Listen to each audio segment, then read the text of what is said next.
I first learned about Green Door because I was at the Whitman Walker Clinic for counseling, and my counselor thought I'd be a good fit with Green Door. I'd never heard of it before, and so I came over and checked it out. Next thing I knew, I was subscribing. Well, like Miss Judith, I used to use drugs. I left the psych ward one day. My old caseworker said, "So, it's back to the shelter or a group home, back to the shelter or the streets for you." I said, "No, I want something better. I need something better." And I've been coming here since then. I've been doing pretty good. I've been like 7 years. I've been going in and out, you know. But the thing is, you know, no matter what, when I came back, I still got the love and support that I needed from here, and it was genuine.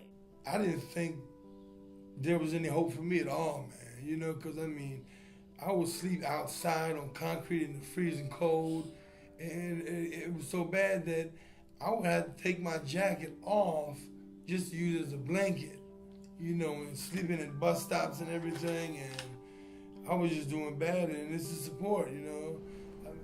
How to learn to direct your emotions in a constructive and creative way, as opposed to having your emotions turn back on you, boomerang, and work against you.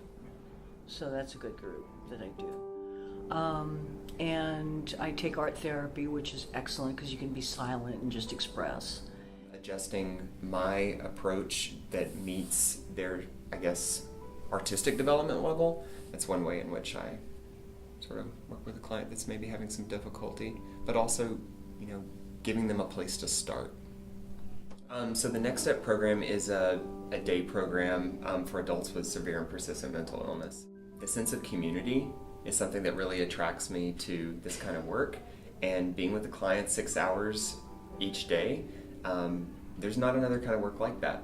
And so I guess it really provides that opportunity to get to know people in ways in which you wouldn't otherwise. The ultimate goal for me is just for clients to, like I said, just express themselves in some way.